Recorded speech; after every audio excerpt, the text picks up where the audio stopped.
Hey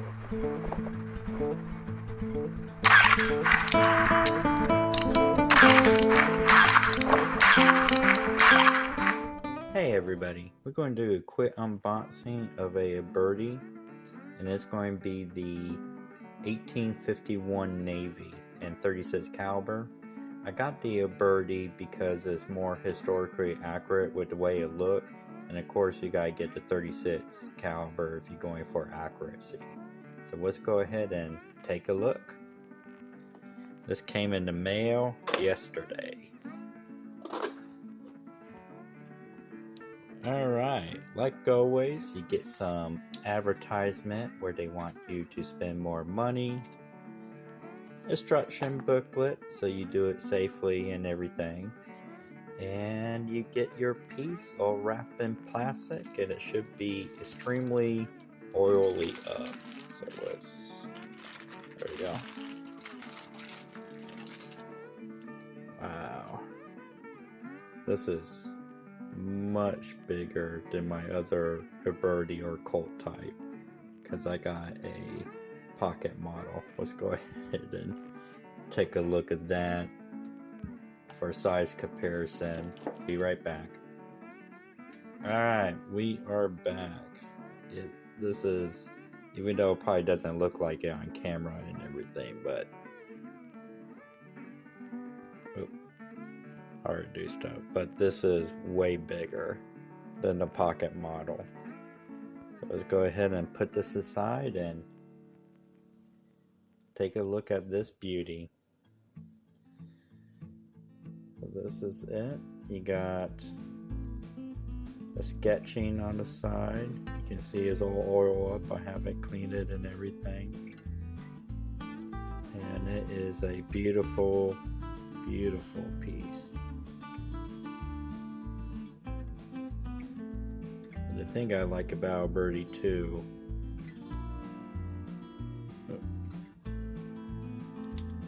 everything's a little stiff. They put their writings and all that stuff on the underneath of the barrel and everything, unlike Pieta that like to stamp their stuff like crazy where you can see it.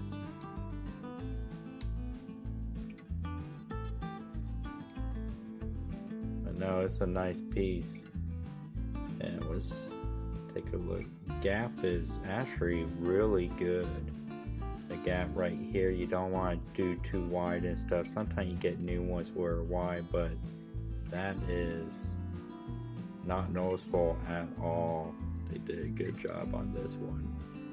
Sometimes the Italian makers are a little sketchy. And then we'll go ahead and look at the action. So every time you get a new one and everything, you gotta check the action.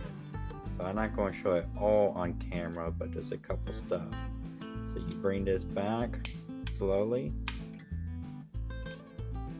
Oh, that was a little weird. And it should be all locked in place. Do it one more time. Push on the hammer. That was a little weird. See, that happens. Lock in place, and then you kind of do that with all the cylinders, probably twice and everything. Make sure it sticks, and then I go through the next step. But the biggest thing, when you pull it back, everything should be locked in place, and this should be aligned. Because sometimes if you do it with me, just put it on like half cock, it might overextend like that or underextend, where it's kind of like that. So yeah, we just gotta see.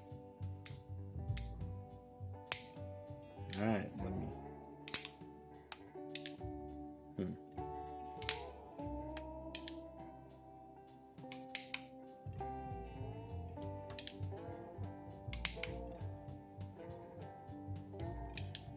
So once you do that a couple times, the next step obviously is going to really pull it back quick. You do that a couple of rotations and make sure it's not swinging over.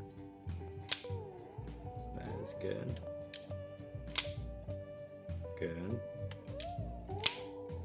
Good. And you do that a couple of times. Rotation of the cylinder and everything. Make sure the action is really good. Beautiful.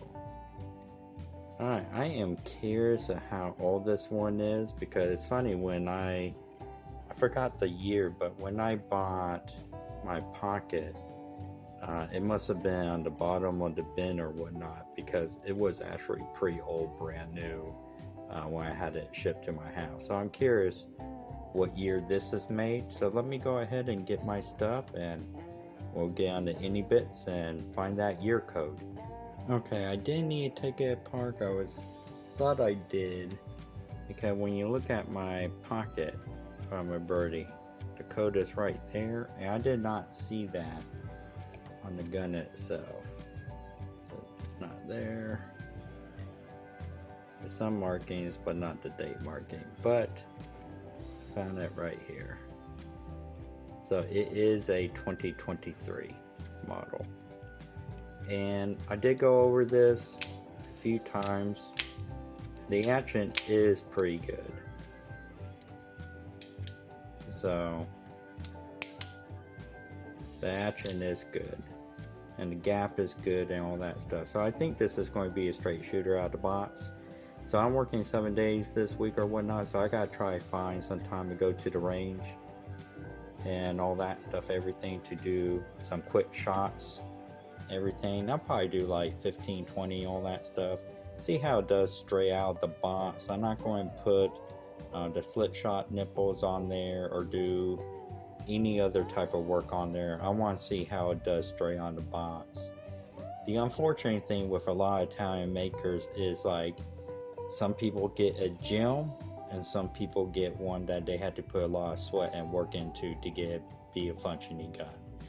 I don't think this is going to be the case with this one, because the action and everything seems good or whatnot, but we'll see how it does at the range. Anyways, y'all take care now. This is definitely a beautiful gun, and I am looking forward to taking this revolver to the range and everything. It is absolutely gorgeous, which is what Ubertis do. They make beautiful guns. So some of them you had to put a lot of work into it. I don't think this is going to be the one to where I'm going to need to, but we'll check it out. So I'll see y'all at the range.